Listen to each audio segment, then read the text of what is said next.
మనందరికీ ఈ అనుభవం ఎప్పుడో ఒకప్పుడు ఎదురయ్యే ఉంటుంది కదా. స్నేహితులతో ఏదో ఒక విషయం గురించి మాట్లాడుకుంటాం. వెంటనే మన ఫోన్లో దానికి సంబంధించిన యాడ్ కనిపిస్తుంది, అచ్చం మన మనసులో మాట విన్నట్లు. అసలు ఈ మ్యాజిక్ ఏంటి? ఈరోజు ఆ వింత అనుభూతి వెనుక ఉన్న రహస్యాన్ని కాస్త లోతుగా చూద్దాం. ఈ విశ్లేషణలో మన ఫోన్ మన ఆలోచనల్ని ఎలా పసిగడుతుందో చూడటమే కాదు, అసలు ఈ టెక్నాలజీ మన సమాజాన్ని, మన ప్రపంచాన్ని ఎంతలా మార్చేస్తోందో కూడా అర్థం చేసుకుందాం. ఇది కేవలం మన ఫోన్కు సంబంధించిన విషయం కాదు, మన చుట్టూ జరుగుతున్న ఓ పెద్ద మార్పుకు సంకేతం. సరే, ఇప్పుడు మనల్ని కంట్రోల్ చేస్తున్న ఈ డిజిటల్ ప్రపంచాన్ని అర్థం చేసుకోవాలంటే కాస్త వెనక్కి వెళ్ళాలి. ఒకప్పుడు మన విధిని దేవుడు రాస్తున్నాడు అనుకునేవాళ్లం. ఆ తర్వాత సైన్స్ వచ్చింది, అంతా ప్రకృతి నియమాల ప్రకారమే జరుగుతుంది అనుకున్నాం. ఇప్పుడేమో మన భవిష్యత్తును అల్గారిథంలు, మన డేటా డిసైడ్ చేస్తున్నాయి. చూసారా, దైవం నుండి డిజిటల్కు ఎంత పెద్ద మార్పొచ్చిందో. ఈ అల్గారిథంలు అంటే కేవలం కంప్యూటర్ ప్రోగ్రాంలు మాత్రమే కాదు, అవి మన ఆధునిక కాలపు దైవవాణులు. పాత రోజుల్లో జాతకాలు, దైవవాక్కుల కోసం వెళ్లేవాళ్లు. ఇప్పుడు ఈ అల్గారిథంలే మన డేటాను చూసి మన తర్వాతి అడుగేంటో అంచనా వేస్తున్నాయి. అచ్చమలాగే కదా.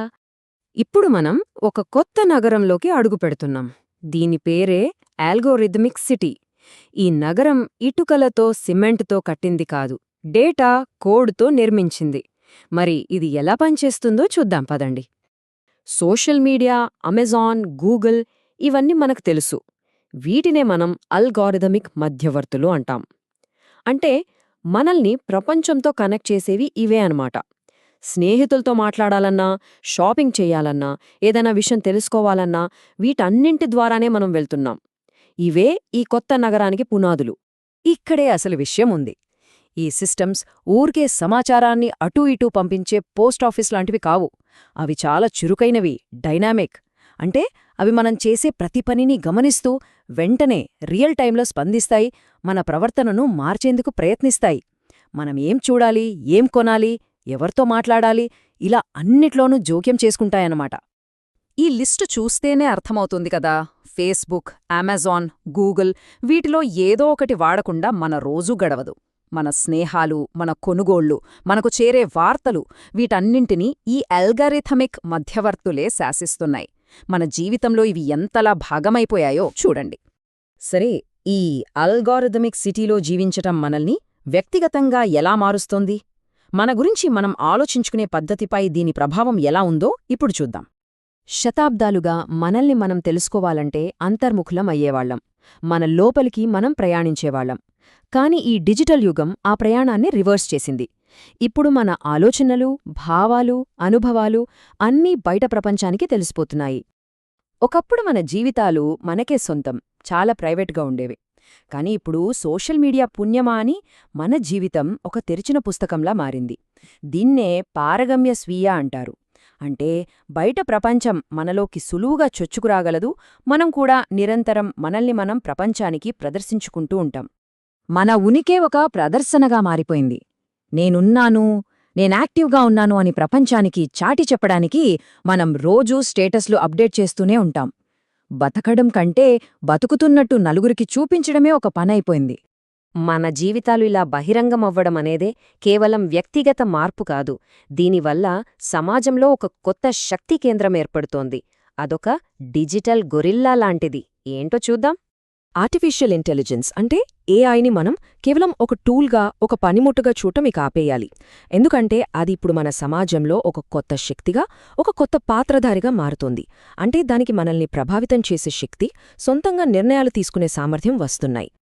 ఏఐకి కొన్ని స్పెషల్ క్వాలిటీస్ ఉన్నాయి. ఒకటి, అది ప్రపంచంలో ఉన్న రకరకాల సమాచారాన్ని ఒకేసారి ప్రాసెస్ చేయగలదు.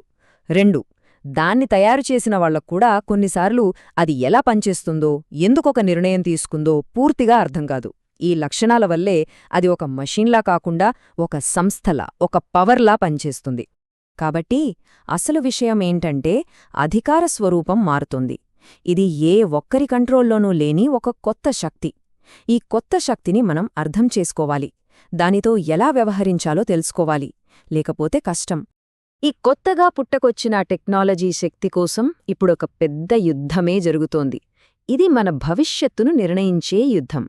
ఈ యుద్ధంలో రెండో వర్గాలున్నాయి. వాళ్ళిద్దరి ఆలోచనలు పూర్తి భిన్నమైనవి. ఒక వర్గం వాళ్ళు వికేంద్రీకరణ, స్వేచ్ఛ కావాలంటున్నారు. వాళ్ల ఉద్దేశంలో ఈ టెక్నాలజీ, అధికారాన్ని కొంతమంది చేతుల్లోంచి తీసేసి ప్రజలందరికీ పంచాలి. ఇక్కడే మనకు డిఏఓలు అంటే డీసెంట్రలైజ్డ్ అటానమస్ ఆర్గనైజేషన్స్ కనిపిస్తాయి. ఇవి ఏ ఒక్కరి కంట్రోల్లోనూ ఉండవు. వాటి రూల్స్ అన్నీ కోడ్లోనే రాసి ఉంటాయి. దీనివల్ల అధికారం అందరికీ అందుబాటులో ఉంటుంది, క్రియేటివిటీ పెరుగుతుంది.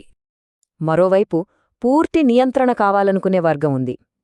వాళ్ల దృష్టిలో ప్రజాస్వామ్యం ఫెయిల్ అయింది. అందుకే టెక్నాలజీని వాడి అల్గారిథమ్స్తో నడిచే సైబర్నెటిక్ పరిపాలన తేవాలనుకుంటున్నారు. అంటే ఒకే ఒక సీఈఓ రాజు అన్నీ కంట్రోల్ చేస్తాడు. సో చూసారుగా, మన ముందు రెండు దారులున్నాయి. ఒకటి అందరికీ స్వేచ్ఛనిచ్చే వికేంద్రీకరించిన ప్రపంచం. రెండోది కొంతమంది చేతుల్లో అధికారాన్ని పెట్టే ఒక డిజిటల్ నియంతృత్వం. ఈ టెక్నాలజీ మనల్ని స్వేచ్ఛాజీవులుగా మారుస్తుందా, లేక ఒక కోడ్లో బంధించేస్తుందా? ఇది చాలా పెద్ద ప్రశ్న. మనం ఈ అల్గోరిథమిక్ సిటీలో జీవిస్తున్నంత కాలం ఈ ప్రశ్న మనల్ని వెంటాడుతూనే ఉంటుంది. కోడ్ పవర్ఫుల్ అయినప్పుడు అసలు కంట్రోల్ ఎవరి చేతిలో ఉంటుంది? దీనికి సమాధానం మనమందరం కలిసి వెతకాలి.